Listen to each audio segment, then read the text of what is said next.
바른정당의 13명의 국회의원이 자유한국당으로 가려고 했는데 일단 지동이 걸렸어요. 네. 내부적으로 반대를 하고 있으니까 입당하지 못하고 있습니다. 현재까지는. 네. 그리고 그 와중에 이제 배신자가 또 생겨나는. 네. 황영철 의원 지금 제가 다 기억하는데 그 사람들 중에 탈당자들 중에 권성동, 장제원, 황영철, 김성태 이 네 사람은 우리가 굉장히 익숙하잖아요. 청문회라든지 또 탄핵대회에 앞장서서 참가했던. 그리고 뭐 김호준 파파이스도 꽤 나왔던 사람들이고. 네. 그 상황에서 지금 뭐 며칠 지나긴 했습니다만 그 사람들 탈당할 때 쭉 도열해서 자기들 성명 발표할 때 맨 오른쪽에 있던 사람의 표정 기억하세요? 못 봤습니다. 장제원이었는데요. 장제원은 차마 얼굴을 못 들고 계속해서 이렇게 얼굴을 가려요. 계속해서 그런 사진만 찍혔더라고요. 하나만 찍혔다고 생각했더니 아니고 네. 굉장히 많은 시간 동안 얼굴을 가리고 있더라고요. 정말 민망했던 모양이에요. 바보는 아니네요. 네. 확실히. 근데 이 사람이 광우병 촛불 같은 때 그 당시에 그러니까 거의 10년 전이라고 볼 수 있겠죠. 2008년인가 그런데 그 당시에 광우병 촛불 관련해서 유모차 끌고 다녔던 엄마들을 국회에서 불러가지고 이제 추궁하는 장면이 나와요. 굉장히 그 수고스러운 원래 본 모습이 그랬었는데 그래서 전 장제원은 기억하는 게 장제원과 지금은 현역이 아닌데 광주 북구 출신의 그러니까 강기정 의원하고 두 사람의 앙숙 관계는 굉장히 오랫동안 유명했어요.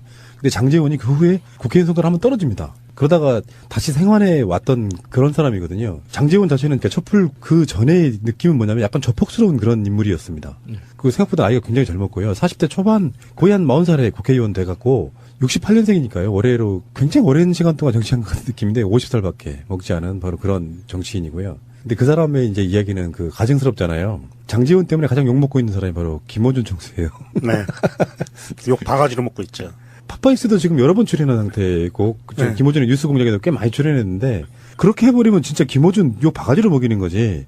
한 명 남아도 장제원이 남았다고 하면 저는 그 장제원에게 굉장히 많은 격려가 쏟아졌을 텐데 마치 자기는 끝까지 유승민 지키고 바른정당 지킬 것처럼 뭔가 이빠른 소리 다 해놓고는 그 배신을 아 나 진짜 아니 이 파파이스에 나와가지고 문재인 후보가 확실히 대통령이 될 거니까 불쌍한 자기들한테 표를 좀 도와주세요.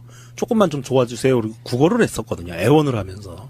그러더니 바른정당을 탈당을 해서 자유당으로 원대복귀한다고 하니까 참 그 허탈했었죠. 뭐 저런 새끼가 다 있어 그랬었는데 이게 하늘이 있긴 있어요. 또 뒤끝 장렬하는 이 친박단체들이 자유당에서 이 인간들을 우리 못 받아줘 이러니까 지금 공중에 떠버린 상태라. 그건 뒤끝이라고 볼 수가 없고요. 그들이 한 명이 더나 많아 제가 봤을 때는 별로 의미가 없어요. 지금 현재로서는. 그러니까 아니 아무리 속 좋은 만약에 이제 예를 좀 들어보자면 집에 번차가 있고 어떤 놈이 그러니까 지들 표현대로 하면 그래요. 바람이 나서 나갔다가 다시 들어올 때 좋다고 받아주는 사람이 얼마나 있겠어요. 당연히 반발을 하죠. 니들이 들어올 거면 진정성 있게 사과하고 석고대죄하고 들어와 이렇게 밀어낼 수밖에 없잖아요. 뭐 그런 상태라고 보는데 거기에 대해서 뭐 달랑 받아줄 것처럼 이런 생각도 한번 해봅니다. 정치인들이라고 하는 게 참 이것밖에 안 되는구나. 저는 야수님한테도 한번 이런 질문을 드려보고 싶은데 저 같은 민초도 뭐 이렇게 열악한 환경에서 방송하면서도요. 사람이 갖고 있는 기본적인 도리 같은 건 좀 지키려고 노력을 하거든요. 그러니까 당장 대선만 안 보고 꾸준히 자기들을 지키면 저는 언젠가 바른정당이 건전한 보수로서 자리 잡을 날이 금방 온다고 보는 사람이거든요. 예, 저도 그렇게 생각했습니다. 근데 그거를 못 기다리고 그렇게 다시 돌아간다는 건 아니 배신 한번 할 수는 있잖아요. 근데 그게 자기 색깔로 수년간 유지가 돼야 자기들 색깔이 되는 거야. 근데 바로 얼마 지나지 않아서 돌아간다고 하는 거는 진짜로 이건 정치 생명 끝이라고 보거든요. 그러니까 저는 그 바른정당 탈당하는 의원들을 보면서 그러니까는 뭐 다들 그래 똑같겠지만 유승민 의원 좀 안 됐다라는 감정이 기본적으로 들었는데 좀 심각하게 봤던 건 이승만 자유당에서 시작되는 그 분당대기 쪼개지기 전에 새누리당 그러니까 그 뿌리를 그 이승만 자유당에 가지고 있지 않습니까? 그러니까 이승만 자유당은 그 이전에 조선의 몰락을 가져왔던 노론 패거리들 문화에서 이제 그 자유당까지 오게 된 건데 그런 그 정치적 맥락에서 그 기득권을 가지고 있었던 정치인들이 절대적으로 꽃길만 가겠다는 그런 집착 같은 게 있습니다. 그러니까 고생하면 안 되고 갖추어진 상태에서 모든 어떤 그 스포트라이트를 받으면서 자기들이 추구하는 바를 다 따내는 이런 것들이 있는데 그러니까 유승민 의원이 그나마 훌륭하다고 이렇게 느껴지는 건 흑길을 가고 있는 거예요. 자기 스스로. 그래서 굽이굽이 고갯길을 가고 있는데 그 잠깐을 못 참는 거죠. 요번에 탈당한 그 의원들이, 그러니까 자기들도 이제 보수가 세력화하기 지금 이 상태에서 굉장히 위태롭다는 건 자기들도 다 알고 있는데 자유한국당으로 간다고 해서 보수 세력이 살아날 거다라고 생각하는 사람도 없을 겁니다. 근데 막말로 그냥 집안 형편이 더 나으니까 가는 거죠. 그러니까 그런 게 이제 너무 가짜나 보인다고 해야 되나? 그러니까 그 저보다 나이 많은 사람들한테 이렇게 이야기하는 거는 좀 그럴지 몰라도 너무 꼴갑잖아 보이는 거예요. 그 잠깐의 고생을 못 참고 그러니까 한 5년만 견뎌도 보수 그 건전한 건강하고 진짜 가치 있는 보수 세력으로서 자기들이 자리 잡을 수 있는데 그 5년을 못 참고 그 자기들이 그 누리던 어떤 안락함을 누리면서 또 같이 가겠다라는 그런 비열함 같은 게 정말 하나하나 진짜 정말 쪽쪽 빨아먹고 싶습니다, 진짜. 에드워드 타크님의 트윗입니다. 전화위복 바른정당 당원가입 25배 후원금 50배로 폭증 집단 탈당 발표가 있었던 전날부터 3일 오후 2시까지 이틀간 온라인 입당은 1,500명 후원금 모금액은 1억 3천만 원으로 평상시에 비해 늘었다라고 올려주셨습니다. 많은 분들이 유승민을 욕하던 사람들도 불쌍하다 해가지고 집결을 하고 있다고 하는 그 뉴스를 봤을 때 당을 많이 하겠구나라고 생각했는데 이런 수치로 보니까 끝까지 가서 엄지척합시다 우리. 그 와중에 탈당을 번복한 사람이 하나 있었죠. 황영철. 황영철이 이제 인터뷰를 보면은 그런 얘기가 나와요. 그러니까 새누리당, 그러니까 자유한국당에서 반대하니까 안 들어간 거 아니냐 이렇게 물어보니 그건 아니고 자기가 밤새워 고민을 했다는 거예요. 나를 밀어준 국민의 민심이 무언지를 고민하게 됐다. 그래서 탈당을 번복하게 되는데 그것도 같이 하려고 했던 사람이 장제원이었다는 거예요. 그러니까 이쪽에서 어느 정도 성원을 막 되게 받았었잖아요. 저도 김성태 그전에 장제원 이런 사람들 엄청 싫어했습니다. 근데 이제 박근혜 탄핵 과정에서 청문회 같은 걸 하게 되면 더 세게 밀어붙이니까 원래 배신자들은 원래 그러잖아요. 네. 더 세게 밀어붙여야 진정서를 인정받으니까. 근데 그 상태에서 황영철 의원이 안 나가면서 13명이 모조리 탈당했다고 하면 19명이 남는 상태였어요. 그렇죠. 맞습니다. 예. 교섭단체가 깨지는 상태였는데 황영철이 남게 되고 지금 나머지 나가 있는 사람들은 자유한국당에 지금 들어가지 않은 상태. 그러니까 무소속으로 지금 남게 되는 상태. 받아주지 않으니까. 네, 그런데 유승민 후보가 저기 그 황영철 의원한테 전화를 해가지고 좀 다시 생각해달라고 했다는 그런 말도 돌더라고요. 그래서 다시 좀 생각해달라고. 그 황영철 의원의 지역구 자체가 굉장히 바른정당 사상하고는 좀 맞지 않아가지고 결정 내리기가 좀 힘들었다는, 그리고 새누리당 쪽에서도 굉장히 배신자라는 낙인이 깊게 찍혀 있고, 그래서 뭐 쉬운 길은 아니지만 그래도 일단 길을 선택을 했으니까. 이건 그냥 제 상상인데요. 김무성 의원이 협박하지 않았을까? 뭐 반 어르고 달래고 협박하고 부탁하고 해가지고 교섭단체에서 이제 탈락한다는 건 굉장한 수치거든요. 그럼요. 그 여당 의원들한테는.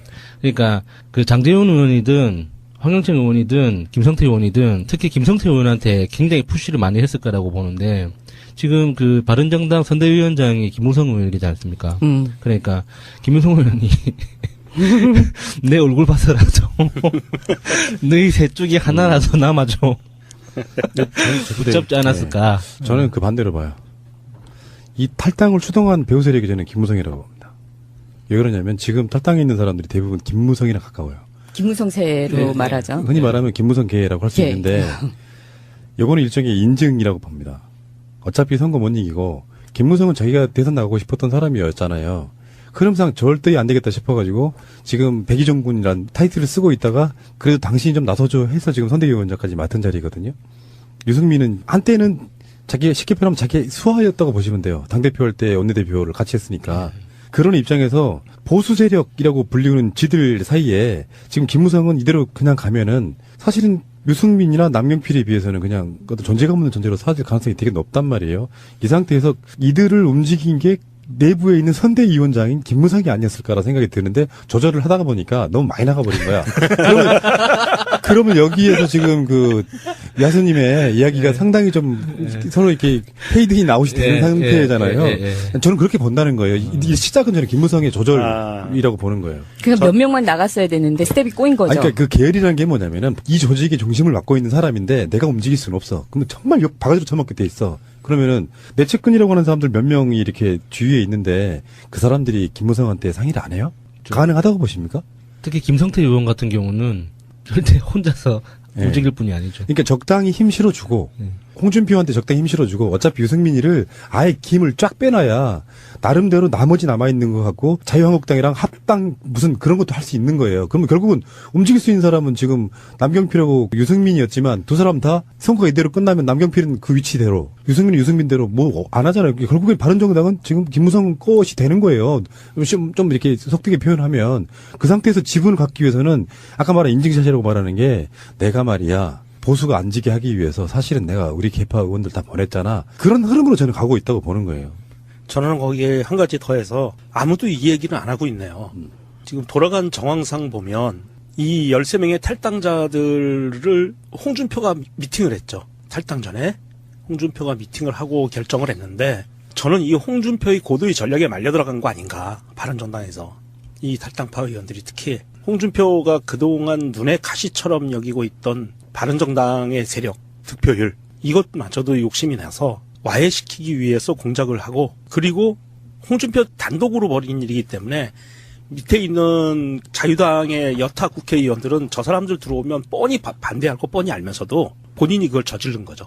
그래서 이걸 와해시켜버리고 오면 안 받아주고 이러면 완전 와해되니까 아마 그런 작업이 들어간 게 아닌가. 그러면은 무엇을 얻는데요? 저는 다른 분석을 한번 해볼게요. 좀 약간 달라요. 뭐냐면은 홍준표는 그 자기가 바랬던 게 맞아요. 직접 입당을 해줘야 새가 불어나는 건 맞습니다. 과시할 수도 있고 유승민 쪽은 다 나한테 넘어왔어. 그래서 깜깜이 여론조사 기간을 지나면서 우리가 올라갈 수 있다는 첫 신호탄으로 나는 최소한 안철수를 이기고 간다. 이런 거라고 봐요. 근데 홍준표의 자유한국당 내의 위치를 한번 보셔야 됩니다. 완전 비주류였잖아요. 가짜치도 않은 게 지금 친박 핵심들 입장에서 보면은 아무것도 아닌 게 지금 대선 후보에 올라가 있는 상태예요. 근데 성격상 돈키호테처럼 그쪽 어떤 상의도 없이 내가 뭐 하다못해 이제 거기는 분명히 지역위원장 보장 약속이라는 게 있었을 거란 말이에요. 그게 없으면 어떻게 그냥 나갑니까? 탈당해가지고 지금 몇 달 지났잖아요. 그러면 대선 체제 정비를 위해서라도 현역들이 아닌 지역위원장들이 꽂혀 있을 거란 말이에요. 그거 뽑아내줄게. 약속을 하고 들어왔을 거라고 봐요. 그러니까 홍준표는 홍준표대로 자기가 뜻하는 대로 지금 안 되고 있는 상태라고 봐요. 어차피 홍준표 저 새끼 대통령 안 돼. 그래서 사실 막구 실력자들이 으름장 놓고 있잖아요. 서청원부터 시작해가지고 벼르기도 낯짝이 있지 뭐 이렇게 해대면서 들어오려고 하는 사람들을 환대해 줄 줄 알았더니 문전박대하는 분위기로 하니까 못 들어오고 있는 상태라고 보고 다시 말씀드리지만 저는 김무성이 가장 비열한 놈이라고 저는 봅니다. 김무성이 며칠 전에도 유세장에 안 나타났습니다. 네. 그래서 선대위원장인데 유승민을 전혀 돕지 않고 있었어요. 비난이 빗발치고 도대체 당시 생각하는 게 뭐냐 이런 상태에서 김무성 자체는 유승민이 어떻게든지 쪼그라들면 바른정당 지분 갖고 뭔가 정치 한번 해보고 싶거나 합당을 향후에 생각하고 있는 게 아닌가 하는 대선을 뛰게 되는 선대위원장이나 후보는 그 후를 생각하는 것보다 일단 기본적으로 최선을 다해줘야 되는데 유승민 지지율이 안 나오니까 김무성은 지금 계속해서 그 후를 생각하는 정치를 하고 있는 것 같다. 저는 그렇게 보는 거예요. 김무성이 기본 성향이 도장 들고 나르셨군요. 전에 그랬던 것처럼 또 그러려고. 김무성이 사실은 바른정당의 지지율 안 올라가는 것의 대표적인 원인이에요. 우리는 김무성 그러면 온갖 꼴통스러운 발언과 함께 박근혜 정권 때 박근혜 아부하느라 했던 발언을 다 기억합니다. 그래서 바른정당의 면면들을 쭉 봐요. 유승민 뭐 그래도 뭐 원내대표 할 때 그 국회 연설 같은 경우는 정말 훌륭했었고 쭉 이렇게 봐요. 김무성이 있네? 꼴통 이미지가 자유한국당이랑 똑같아. 뭐가 달라요? 친박 핵심이 아니었다는 것만 빼고. 그 말씀 드리니까 저 패친 중에 김무성 라인의 시의원이 한 명 있거든요. 근데 그 탈당 뉴스가 바른정당 탈당 뉴스가 뜨던 순간 그분 타임라인에 다이어트 정보가 올라오더라고요. 아무 전혀 상관없는, 그러니까 평소에 대선 뉴스 계속 포스팅하고 꾸준히 하던 사람이 바른정당 의원 탈당 뉴스가 딱 뜨니까 다이어트 정보가 올라오더라고요. 그런 김무성 그 의원의 성향을 생각하면은 또 이해가 되는 측면이 있네요. 예. 바른정당, 굳세어라 바른정당, 유승민. 심상정 후보가 그런 얘기도 했죠. 바른정당 의원들 집에 불 지르고 야반 도주했다. 얘기는 그 가증스럽잖아요. 장제원 때문에 가장 욕먹고 있는 사람이 바로 김어준 총수예요. 네. 욕 바가지로 먹고 있죠. 파파이스도 지금 여러 번 출연한 상태고, 네. 김어준의 뉴스 공장에도 꽤 많이 출연했는데, 그렇게 해버리면 진짜 김어준 욕 바가지로 먹이는 거지. 한 명 남아도 장제원이 남았다고 하면, 저는 그 장제원에게 굉장히 많은 격려가 쏟았을 텐데, 마치 자기는 끝까지 유승민 지키고 바른정당 지킬 것처럼 뭔가 이빠른 소리 다 해놓고는, 그 배신의 배신을, 나 진짜, 씨. 아니, 이 파파이스에 나와가지고 문재인 후보가 확실히 대통령이 될 거니까 불쌍한 자기들한테 표를 좀 도와주세요. 조금만 좀 도와주세요. 그리고 구걸을 했었거든요. 애원을 하면서. 그러더니 바른정당을 탈당을 해서 자유당으로 원대복귀한다고 하니까 참 그 허탈했었죠. 뭐 저런 새끼가 다 있어 그랬었는데 이게 하늘이 있긴 있어요. 또 뒤끝 장렬하는 이 친박단체들이 자유당에서 이 인간들을 우리 못 받아줘 이러니까 지금 공중에 떠버린 상태라. 그건 뒤끝이라고 볼 수가 없고요.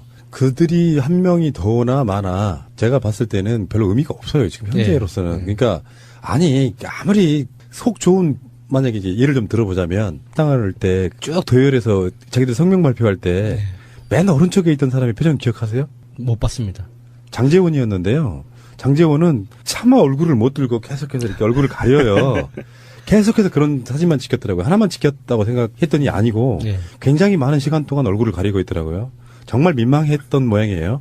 바보는 아니네요. 네. 확실히. 근데 이 사람이 광우병 촛불 같은 때 그 당시에 그러니까 거의 10년 전이라고 볼 수 있겠죠. 2008년인가 그런데 그 당시에 광우병 촛불 관련해서 유모차 끌고 다녔던 엄마들을 국회에서 불러가지고 이제 추궁하는 장면이 나와요. 바른정당의 13명의 국회의원이 자유한국당으로 가려고 했는데 일단 제동이 걸렸어요. 네. 내부적으로 반대를 하고 있으니까 입당하지 못하고 있습니다. 현재까지는. 네. 그리고 그 와중에 이제 배신자가 또 생겨나는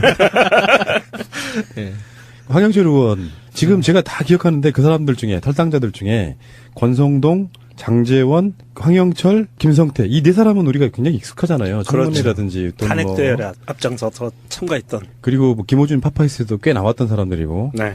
그 상황에서 지금 뭐 며칠 지나긴 했습니다만 그 사람들 굉장히 그 수고스러운 원래 본 모습이 그랬었는데 그래서 저는 장제원은 기억하는 게 장제원과 지금은 현역이 아닌데 광주 북구 출신의 그러니까 강기정 의원하고 두 사람의 앙숙 관계는 굉장히 오랫동안 유명했어요.